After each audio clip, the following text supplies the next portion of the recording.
before I start this video, I bet you guys never seen this Nicolas Cage movie. This is unopened, by the way. Sealed.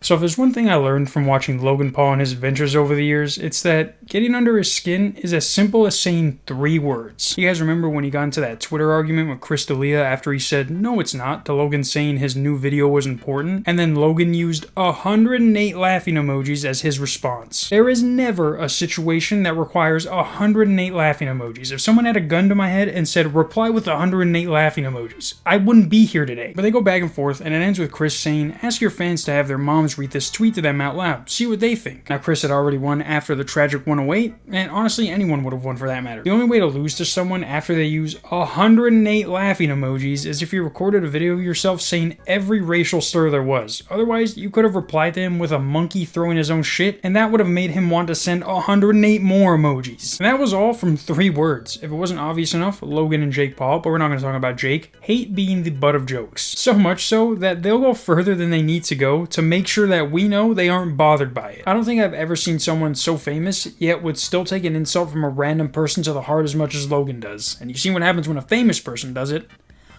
108. So when this guy he's going to fight in October posts what seems like hundreds of pictures of Logan's wife with other guys, not sexual by the way, some of them are her just literally standing with other famous people, but I know for a fact with every picture that's being posted, Logan is bottling that rage for the fight. Before he would have brought out the whole team and made a vlog about you, but only have you really be like the last minute of the video and then go on with his day. But I bring all this up for 2 things. The first is this short clip I saw on Twitter, and it's nothing special. Logan gets cut off mid-sentence, but listen to what he says before he gets cut off.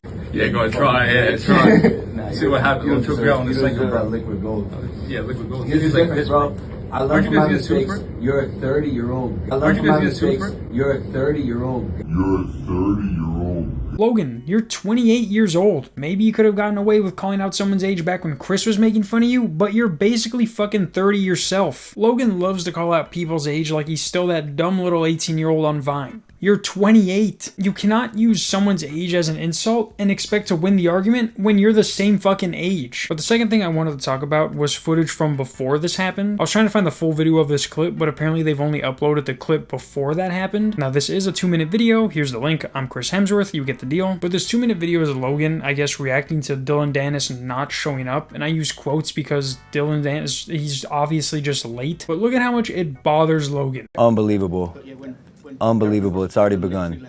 I'm sitting here in the face-to-face, waiting for Dylan Donuts to show up, and this bitch-ass is nowhere to be seen. He has lodged himself in his room. 100% Logan got there early just so we could do this. Unless Dylan Dennis was there the second the interview was supposed to start, Logan already rehearsed all this beforehand.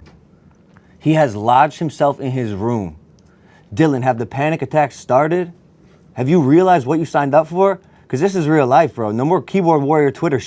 No more keyboard warrior Twitter shit as he's saying this into his phone as opposed to waiting until Dylan gets there. That's all it takes. That's all it takes for that 108 switch to flip in his head. Imagine if Dylan would have shown up early. That would have been devastating to anything Logan had to say. He's in the hotel. He's in the hotel. And he's not showing up. Look, look, look. He's supposed to be right there. And the man is nowhere to be found. Come on, bro. Did I get got? Talking so much on Twitter. Finally, we can address it face to face. That's what I'm here for. I flew to London. I landed 3 hours ago. My man got a night to sleep here. I just got here. Probably taking shots in his room. Hey, Dylan, I know you're watching this live. What's really funny is that he knows Dylan isn't watching the live stream because he would have made it a point to let everyone know that Dylan joined the live. He's delusional talking to no one. Dylan is probably taking shots in his room because he knows just having Logan wait a couple minutes would trigger the fuck out of him. You in the same hotel as me and you ghosting. Nowhere to be found. Hey, phone's on silent, goddammit. Wasting my time, wasting everyone in this room's time. Look at how many people are here. Look how many people are here waiting for this one guy to show up who's locked himself in his room because now the pressure's on. Now the moment's here. There's 3 people. There's 3 fucking people behind him and he pans across the room like there's supposed to be a crowd. There's more wall in the shot than there is people. Logan, what the fuck are you talking about? Yeah, guys, look, there's a whole crowd behind me. Super crowd. Crazy crowd. Yo. You too crazy. Yo. Dylan has locked himself in his room and refuses to come down. So I know this has nothing to do with the fight, but look at how he subconsciously looks at the bottle to make sure the logo is showing. And I don't know if you guys noticed this either, but his phone stand is at the exact height to lean it on a prime bottle cap. That shit tastes like antifreeze. Get the fuck. Dylan has locked himself in his room and refuses to come down. Really? The little hermit. The little hermit, he turned into a hermit. No! JJ, I think he himself. Facts. Oh my god, yeah. When he sees us, bro, he's gonna be terrified. He's gonna be mumbling all over us. Yeah. Yeah, but we just need him to show up.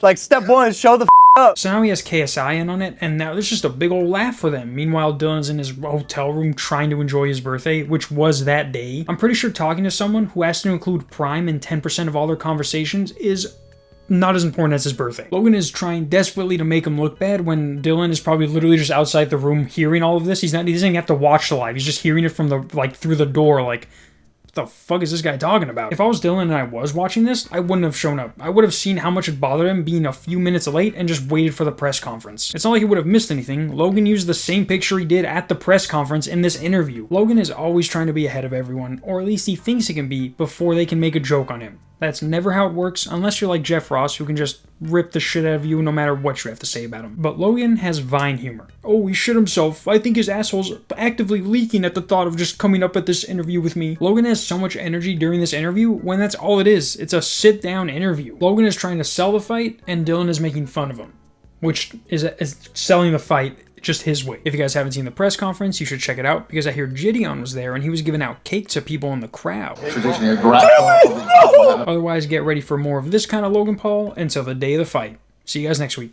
Peace.